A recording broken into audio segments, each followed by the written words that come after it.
Hello అందరికీ welcome back to Harsha vlogs. మేము ఈ లాస్ట్ సండే వీకెండ్ వచ్చేసి మేము మైసూర్ ప్యాలెస్కి వెళ్ళాము. మైసూర్ జూ చూసాము. ఇంకా అక్వా వరల్డ్ అని ఉంది మైసూర్లో ఉన్నాము. ఇక్కడ ఫ్లవర్ షోకి మేము టికెట్స్ తీసుకుని వెళ్ళామండి మైసూర్ ప్యాలెస్లో. అబ్బా ఎంత బాగున్నాయండి. ఇవన్నీ మన తెలంగాణలో సీతమ్మ పూల చెట్లు ఉంటారు కదా, అలాంటివి. మనకు తెలిసింది పింక్ కలరే. ఇక్కడ ఎన్ని కలర్స్ ఉన్నాయో చూడండి. చాలా అంటే చాలా రిఫ్రెషింగ్ అనిపించింది. ప్యాలెస్లో ఎంత క్రౌడ్ ఉందో, దాని నుంచి బయటకు వచ్చాక ఈ ఫ్లవర్ షో అటెండ్ అయ్యాక ఎంత మైండ్ రిలాక్స్ అయిపోయింది. ఎంత బాగున్నాయి ఫ్లవర్స్. అసలు ఈ ఫ్లవర్స్ చూడగానే రిఫ్రెష్మెంట్ వచ్చింది. మా బాబు కోసమని స్పెషల్గా మేము మైసూర్ తీసుకెళ్ళాము. ఈ ఫ్లవర్ షో, ప్యాలెస్, ఇంకా మెయిన్గా జూ చూడండి. ఇలా చాలా బాగున్నాయి. ఇంకా మీరు ఇక్కడ వీడియోలో కన్నా అందులో చూస్తే నిజంగా చాలా రిఫ్రెషింగ్ ఉంటాయి. మనకు తెలియని ఫ్లవర్స్ కూడా నేమ్స్తో పాటు చక్కగా చెప్పాలంటే ఎడ్యుకేషనల్ టూర్ లాగా కూడా అనిపించింది నాకు. పిల్లలకి డిఫరెంట్ ఫ్లవర్ నేమ్స్ అవి నిజంగా చూపించడం. ఇక్కడ చూడండి, ఇవన్నీ ఇక్కడ అన్నీ ఇది ఒక టెంపుల్, ఇంకా చాలా బొమ్మలు ఇలా మొత్తం రియల్ ఫ్లవర్స్తో చేశారు. చూడండి ఎంత చక్కగా ఉన్నాయో. అవి చూస్తే ఎందుకు టచ్ చేయకూడదు అనిపిస్తుంది, అంత బాగా పెట్టారు. ఇంకా మీకు ఈ వీడియోలో చూపిస్తానండి. ఒక టెంపుల్ చేశారు. ఎంత బాగుందంటే మొత్తం ఫ్లవర్స్తోనే ఉందండి. అన్ని రియల్ ఫ్లవర్స్. చూడండి అక్కడ అనిపిస్తుంది, నేను చూపిస్తాను ముందు. ఇంకా వస్తుంది. మా బాబు ప్రతి ఒక్క ఫ్లవర్ నేమ్ అడుగుతున్నాడు. అక్కడ మాకు తెలియకపోయినా మేము అక్కడ రాసింది కాబట్టి మాకు ఈజీ అయిపోయింది. ఈ పీకాక్ చూడండి, ఇవన్నీ రియల్ ఫ్లవర్స్. అది ముందు దేంతో చేశారో తెలియదు కానీ దానికి అన్ని ఇట్లా రియల్ ఫ్లవర్స్ ఇట్లా పెట్టారు. చూడండి, ఇది మొత్తం టెంపుల్లా చేశారు. మొత్తం రియల్ ఫ్లవర్స్ అండి. దగ్గరుండి చూస్తే నాకైతే ఎంత బాగా అనిపించిందంటే అసలు ఎంత కష్టపడ్డారో వాళ్ళు అసలు చేయడానికి అనుకున్నాం. ప్రతి ఒక్క ఫ్లవర్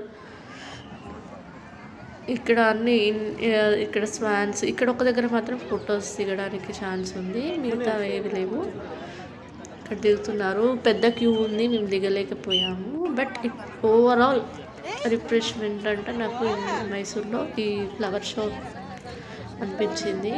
చాలా నచ్చింది నాకు ఫ్లవర్ షోనే. చూడండి ఎంత బాగా చేశారు. మొత్తం రియల్ ఫ్లవర్స్, ఒక్కటి కూడా ఆర్టిఫిషియల్ ఫ్లవర్ లేదు. ఒక్కొక్కరిని చూస్తే ఇంకా ఆ టెంపుల్ అయితే ఇంకా చేస్తూనే ఉన్నారు. చూడండి,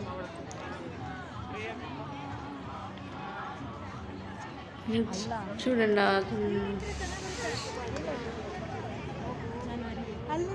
చాలా బాగా నచ్చింది అనుకుంటా. ఈ డిసెంబర్లో మాత్రమే ఇలా చేస్తారట. డెఫినెట్గా మీరు ఫ్లవర్ షోకి వెళ్తే చాలా బాగుంటుంది. ఒకసారి మీరు సీజన్ ఉన్నప్పుడు ఇదైతే నేను ప్రిఫర్ చేస్తాను, అంటే చెప్తానండి, కంపల్సరీగా చూడాల్సిందని. ఎంత బాగా చేశారు చూడండి.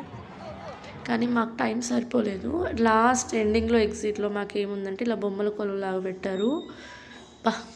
అసలు ఐడియా అసలు ఎంత బాగుందంటే, కానీ నేను వీడియో ఫాస్ట్గా తీసేసాను. ఎందుకంటే మాకు ట్రైన్ టైం అయింది. మేము ఈవినింగ్ 6 o'clockకి ట్రైన్ బుక్ చేసుకున్నాము. కానీ 1 dayలో అయితే మైసూర్లో చూడడానికి సరిపోదు. అట్లీస్ట్ 2 days అయితే కొంచెం రెస్ట్ తీసుకొని చూడొచ్చు. మంచిగా అన్ని వ్యూ పాయింట్స్ అన్నీ ఎంజాయ్ చేయొచ్చు.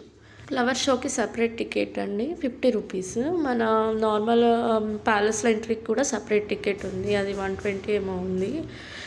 సో దీని లోపలికి వచ్చాక ఫ్లవర్ షో టికెట్ కూడా తీసుకోవచ్చు. 5:30కి ఏమో 5:30 ఇప్పుడు సీజన్ కాబట్టి 6 వరకు అలో చేశారు ప్యాలెస్ లోపలికి, అంటే గేట్ నుంచి ఎంట్రీ. సో మిగతా టైంలో అయితే 5కి క్లోజ్ అయిపోతుంది. చాలా క్రౌడ్ ఉన్నారండి. నేనైతే డిసెంబర్ అసలు ఎందుకు వచ్చాను రా బాబు అనుకున్న. ప్యాలెస్కి తోసుకుంటూనే వెళ్ళిపోయారు. అసలు అవ్వలేదు నాతో. ఎప్పుడు బయటకు వద్దామా అది చూసినట్లేదు. మీరైతే ఎప్పుడైనా ఇట్లా సీజన్ టైంలో కాకుండా నార్మల్ వీకెండ్లో వెళ్ళి చూడండి, మామూలుగా ఉంటుంది క్రౌడ్. ఇంకా చాముండి హిల్స్, చాముండేశ్వరి టెంపుల్ ఇవన్నీ ఉన్నాయి. అవన్నీ మేము మిస్ అయిపోయామండి. ఎందుకంటే మేము 1 day ట్రిప్పే. మార్నింగ్ 6కి స్టార్ట్ అయ్యాం బెంగళూరు నుంచి. అక్కడికి వెళ్ళేసరికి 9:30 అయింది. సో ఇదండి మా Mysore trip, short trip. Thank you.